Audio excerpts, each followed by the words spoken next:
મિત્રો લોર્ડ રામા કે પછી ભગવાન શ્રી રામચંદ્ર શું કહેવાય? આજના ફાસ્ટ યુગમાં, ઇન્ટરનેટના ફાસ્ટ યુગમાં આજકાલના છોકરાઓ જ્યારે કાંઈ પણ બોલે છે અથવા ગૂગલમાં સર્ચ કરે છે તો લોર્ડ રામા, લોર્ડ કૃષ્ણના નામે સર્ચ કરી રહ્યા છે.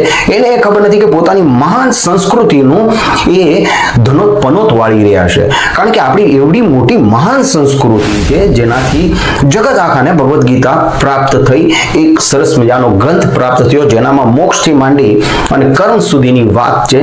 પણ આજકાલના છોકરાઓ લોર્ડ રામા, લોર્ડ કૃષ્ણની પાછળ પડી ગયા છે. મિત્રો, જૂના જમાનામાં દરેક ગામડામાં એક મદારી આવતો હતો. મિત્રો, એના એક હાથમાં લાકડી હોય છે, એક હાથમાં ડમરું હોય છે અને એક હાથથી જે દોરી બાંધેલી હોય છે એના બીજા છેડે એક વાંદરો બાંધેલો હોય. મિત્રો, હવે જ્યારે એ વાંદરાને એક એમ કહે કે ચલ જંબુરે કરતબ દિખા, એટલે વાંદરો ડુગડુગીના ઈશારે, ડુગડુગીનો જે નાદ હોય છે એના ઈશારે એ પોતાના કરતબ બતાવતો હોય છે. મિત્રો, ખરેખર એ જે મદારી છે ને એ અંગ્રેજ છે, ડુગડુગી છે ને એ એનો નાદ છે, એની ભાષા છે.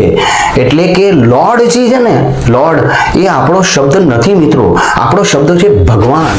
લોર્ડ શબ્દ તો અંગ્રેજોએ આપેલો છે અને એ ડુગડુગી મદારી જ્યારે વગાડે ને ત્યારે એની ભાષા સમજી અને વાંદરો કુદાકૂદ કરે. મિત્રો, કે જે મદારી કહે છે ને એ સાચું, એટલે તમે સમજી જાઓ મિત્રો કે વાંદરો કોને કહેવાય. ખરેખર એક મોટો પ્રશ્ન અહીંયા હું તમને પૂછું કે શું ઇંગ્લેન્ડના હાઉસ ઓફ લોર્ડના ભગવાન શ્રી રામચંદ્ર અને ભગવાન શ્રી કૃષ્ણ એ સદસ્ય હતા?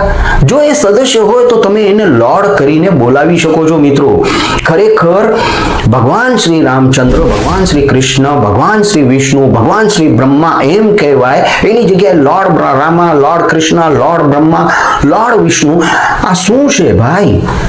આ ન થવું જોઈએ. મિત્રો, કારણ કે જ્યારે તમે પોતાની સંસ્કૃતિ ભૂલો છો ને ત્યારે તમારું ક્યાંક ને ક્યાંક અસ્તિત્વ જોખમમાં આવે છે. મિત્રો, આજની તો આવતીકાલે આવતી પેઢીને એ ભોગવવાનું થાય. મિત્રો, એ ન કરો.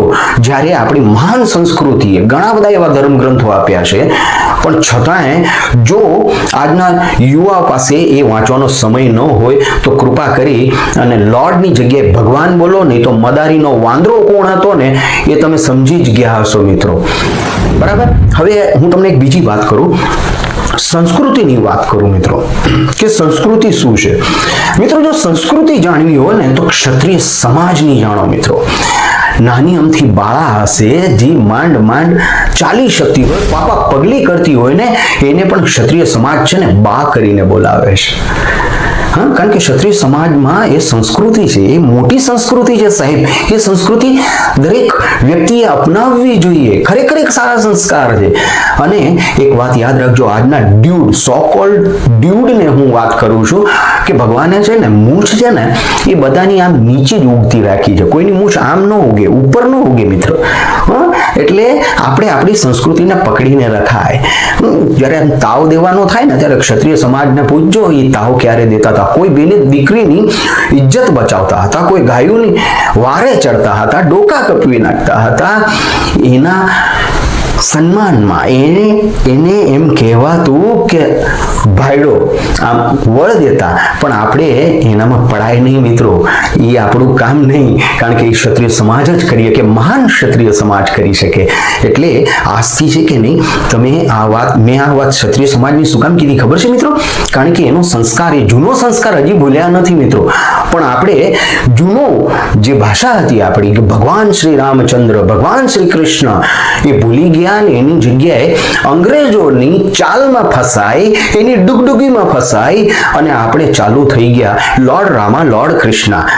અરે આમ હોય કઈ? જાગો મિત્રો, જ્યાંથી જાગ્યા ત્યાંથી સવાર થાવ અને જ્યારે પણ કોઈને મેસેજ કરો ને તો પણ નીચે લોર્ડની જગ્યાએ એમ લખો ભગવાન શ્રી રામચંદ્ર, ભગવાન શ્રી કૃષ્ણ. આપની જય જયકાર હો. મિત્રો, ફરી મળીશું નવા કડવા ડોઝ સાથે કાલે 4 વાગે. ત્યાં સુધી જય શ્રી કૃષ્ણ, ધન્યવાદ, જય હિન્દ.